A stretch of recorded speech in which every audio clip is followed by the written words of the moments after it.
Okay, so we've got 4 signees today. KJ Costello, grad transfer from Stanford. Good quarterback, did a lot of good things. I've seen him play. We played against him, too, as a matter of fact, at Washington State. Rufus Harvey, Starkville High School, playmaker. That guy kind of jumps off the screen and is really dynamic with the ball. Jamari Stewart, outside linebacker, St. Lucie West Centennial High School in Florida. Tall, long defensive end. And those guys are always dynamic in pass rush, plus they get bigger. Kyle Cass, defensive back, Delta Community College. Very complete player, physically built and an explosive guy. Still have a couple scholarships remaining. If potential kids pop up, which we did deliberately, because there's been kids pop up from one year to the next, and so we didn't want to diminish all of our options. Really impressed with the class signed by the previous staff in our recruiting department, and then Dave Emmerich and Brittany for bridging the gap between our staff and the transition and that. But we're really impressed with the class signed, excited to have everybody on board. So not quite as climactic as it used to be back when it was the entire class, but nevertheless, it's a thrill a minute. So anyway, any questions? Questions, please raise your hand. Please state your name and affiliation so Coach can get to know you. You could holler out probably. It's a pretty... Anyway, go ahead.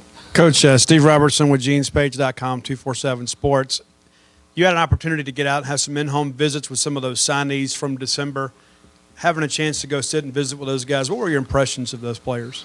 I was really impressed. First of all, I thought they were quality athletes, quality players. The other thing, it reinforced how important football is in the state of Mississippi, and then also it reinforced what Mississippi State means to this state and the opportunities it provides for those student athletes. And I did go all over the state, cobwebbed it all over the state, top, bottom, sideways, crossways, the whole thing. Ate at some great places, and to be perfectly honest, seldom knew where I was at as I was going there, but it was exciting, and I look forward to seeing even more. Hey, Coach. Matt St. Jean, WTVA. With the signing of KJ Costello, you got a pretty crowded quarterback room. How are you going to manage that this spring with kind of the QB competition? Well, its sequence is pretty good because now we have one in each class. We didn't have one in the senior class. I think it'll be a very competitive position, and by spring, I hope they can all throw strikes, and if they can, we're going to sort out the best one from there. In the end, it's the guy that moves the offense the best, but, one way to do that, if you can throw strikes, you can make 6 positions good, and so we want the opportunity to have 6 positions producing out there on the field.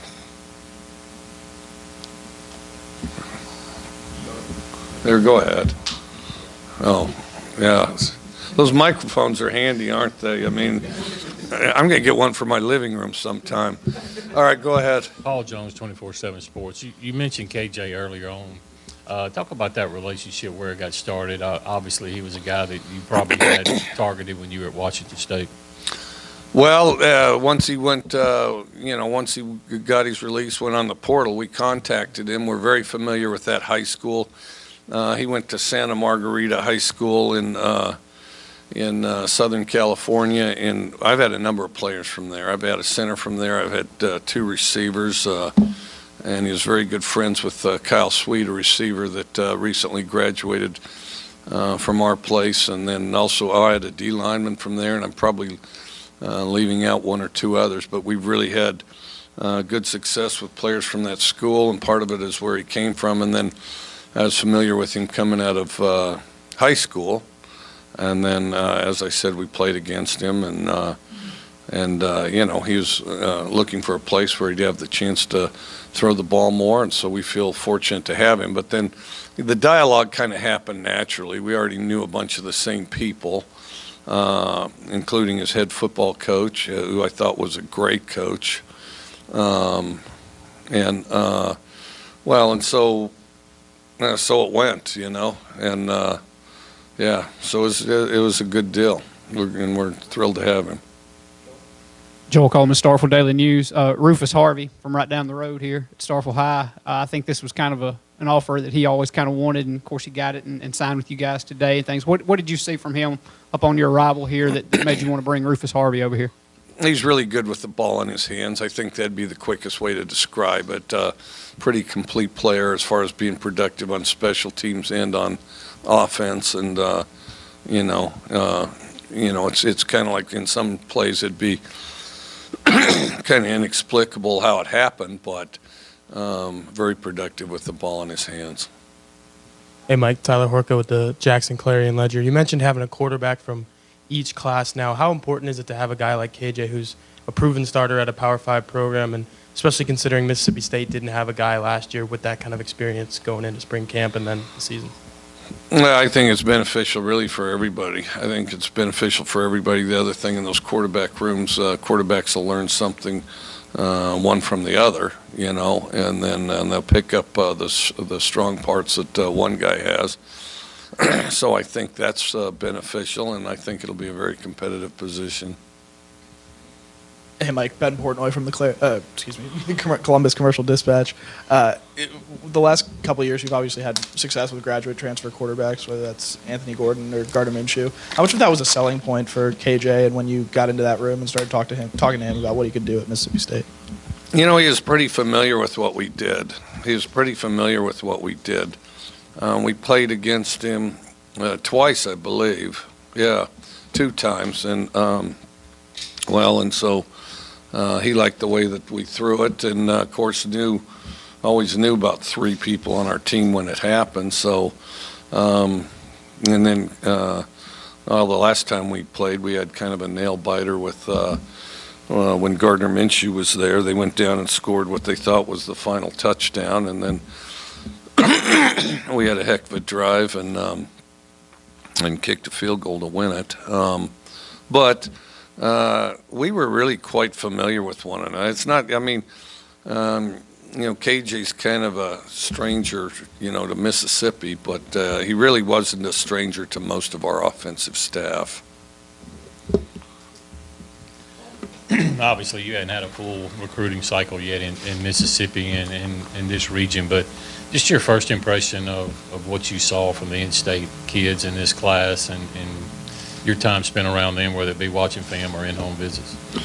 Very talented, committed. The best football players are guys that don't just like football, that need football, and I think there's a lot of that. And then I'll tell you the other thing, the excitement about Mississippi State. A lot of these guys starting way back long before I got here, and really probably before that, if you count their parents, have had an excitement towards Mississippi State football. So, Logan Lowry, Daily Journal, and Tupelo. A lot of times when a new coaching staff comes in, what would have been signed in December kind of goes into disarray. Just how were you able to keep those guys on board that were previously signed? Yeah, we went and saw. There were 10 on campus, but then I went and saw all the others that had signed. And deliberately did that because I wanted them to feel secure about their decision. And then the other thing is, start getting acquainted with them and their family, even though I, kind of missed that initial window, try to make up for lost time. So we did that. So it was a very busy and vigorous 2.5 weeks, covering as much ground as we could. And then prior to that, I called them all too. So, with regard to that, it's never perfect. You always wish you knew somebody better, but we covered as much ground as we could, and I felt like in a quality fashion quite quickly. Mike Garikoch, Commercial Dispatch. I know you've been on the job for a little less than a month, but have you seen any differences from recruiting kids to Starkville than you did in, let's say, Pullman? Yeah, you go 3 hours from home instead of all the way to American Samoa or to South Florida. Yeah, that instead of a 4,000-mile circle, we have about a 4-hour one, you see. Now that and the fact that, just the concentration of players that are here and the quality of players that are here nearby. So, it's you get more FaceTime with them. I got a lot of FaceTime with airplanes. Out there on the West Coast, which, and it's a great region and just great geography and everything's different one place to the next. But here, what's exciting is you can see a lot of recruits quickly. And then, and I think, you got the benefit of a little more, quality time as far as getting to know one another. And then the other thing is as we go into spring, I'm sure there'll be a lot of unofficial visits and people on campus where they'll get to see our product on the field quite quickly and thoroughly in a fashion that was more difficult. Coach, you brought in a bunch of your coaches from Washington State. How have they adjusted to kind of life in Mississippi over the past month and bonded with the team so far? I think pretty well. I mean, they're from everywhere, they're from everywhere, and most of them have Southeast connections at some point in their career or another. So it's not, it's not as foreign a space as people think. I think that between a lot of several years that I've spent in this region, you got a bunch of them that have been down here. Of course, Mason's from Georgia, and then Spurrier's from somewhere between Florida and North Carolina, and then Nichols from Dallas, and then Melee coached in North Carolina. So, it's not really a group that's devoid of contact through this area, whether recruiting or actually being in a school here. So I think that adjustment's been good, but you always do it kind of on a scramble initially, because you're always in a hurry and, you got your suitcases in a hotel and off you go. So. Brian Haydad from Super Talk, Mississippi. You got your coaching staff finalized just last week with the addition of Jason Washington. For you now, this next month or so before spring training begins, what is the most important thing for that staff to be working on and for your players to be working on in the next, say, few weeks? Obviously the off season's the most important thing, but also they'll have the chance, they can go out there and work out and throw themselves. And, we just need to when they go out there and work, they need to be working and diligent on their own about doing the things that, are going to start steering them towards an understanding of what we want to do defensively. And I think it'll happen relatively quickly, but there'll always be some growing pains, and there'll always be, go here, not there. But then by the same token, I guess one of the bigger challenges for everybody's going to be, as we analyze the roster, you want to put somebody in a position to do what they do best in whatever capacity they can contribute to the team. And then evaluating the roster, I think, is going to be one of the biggest, most important things this spring. Coach, when your last 4 or 5 years at Washington State, you signed almost as many kids from the state of Florida as you did the state of Washington. In-state recruiting at Mississippi State's a little different. With your experience kind of having to reach out across state lines to fulfill your classes, how do you kind of use that same approach at Mississippi State to kind of expand the recruiting footprint? Get the best ones closest that you can, and then extend it out as you have to, but don't ignore real quality guys that are really interested in your program.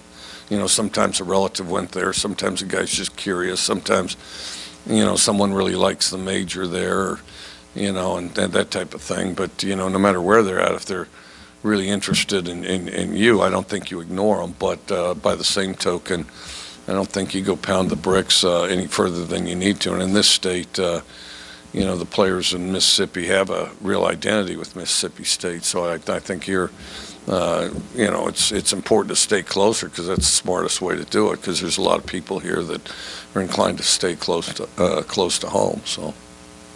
Mike, Ben Portnoy, Commercial Dispatch. Kind of in that vein, obviously, between your staff, whether it's Darcel or others, you guys have a lot of Texas connections. How much do you anticipate being able to kind of recruit the state of Texas, given your background there and others on the staff, and sort of being able to expand that footprint a little bit?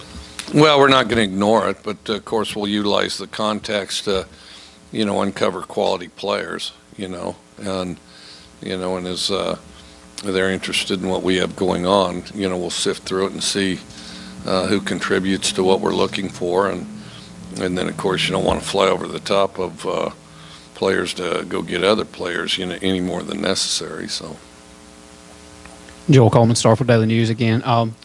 We were talking quarterbacks earlier with, I guess, now 5 scholarship guys in that room. Could you see a scenario where there's some attrition there, or do you see all those guys kind of sticking it out and competing and just staying here and seeing how it works out? I don't have any idea. I mean, that's impossible for me to say. We haven't got to that point, and I don't know exactly where everyone's head's at. I mean, we hope they stay, but the reality is that guys want to get on the field, and that's understandable. And so, and there's no way that we're going to play 5 quarterbacks. As a matter of fact, in the end, we're not going to rep 5 quarterbacks. We're going to see where they're at. But, I mean, there's no way to rep 5 quarterbacks, and this isn't PE. So, we're going to have to make some choices, and they'll be tough choices because these are motivated people that want to do good things. And, some of them may become great quarterbacks down the road as they develop, but the time's just not now. But in the end,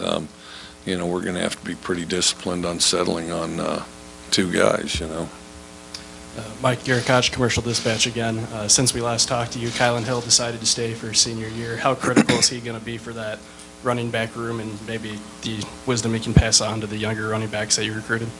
Well, I mean, I'm excited that he's here. He's a dynamic player, and he seems to be having a great off season. So I'm excited about the opportunity to work with him, and looking forward to it. Looking forward to getting to know him better too.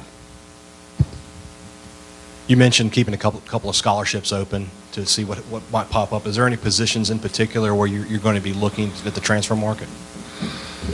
I would say, difference maker athlete, period. A really good inside linebacker, I think, would be one area that, we could use a little more depth on. And then also I'd say offensive line. About a month into the off-season program, just what kind of feedback have you gotten from the players since they started all that? They seem to like it quite a bit, and I knew that we were going to kind of raise the bar as far as the workload and the work level and the variety of things that we asked them to do. But, they've really embraced it. And I would say I would categorize it as enthusiastic, positive feedback, occasionally tired.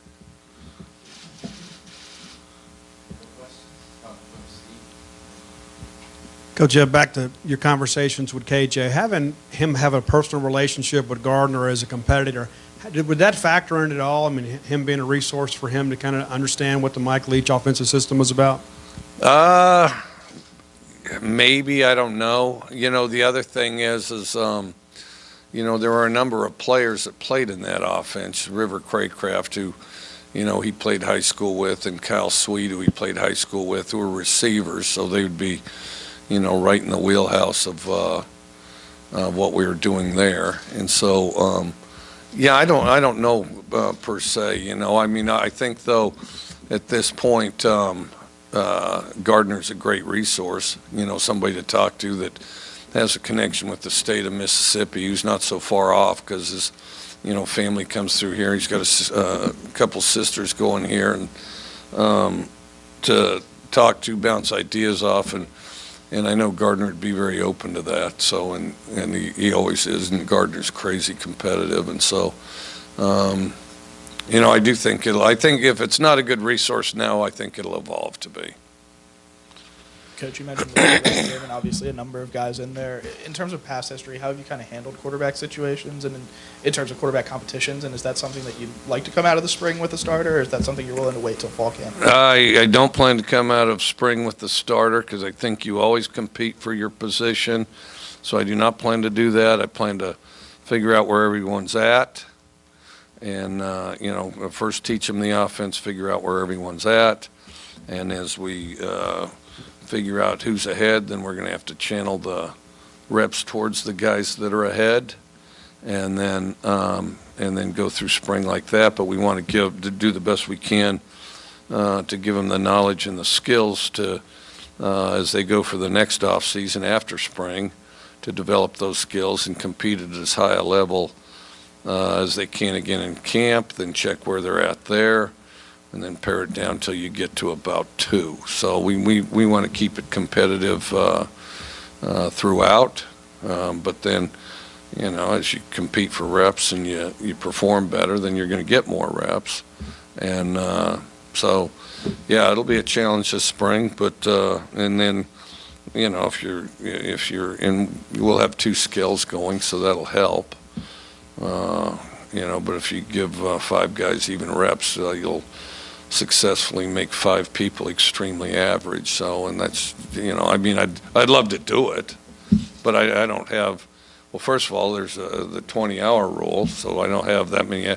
Then I don't have 5 full sets of productive offensive linemen, or 5 full sets of receivers, and 5 full sets of running backs, and so then the product diminishes there, and you know you're working on something, but you're really not working on execution. You know.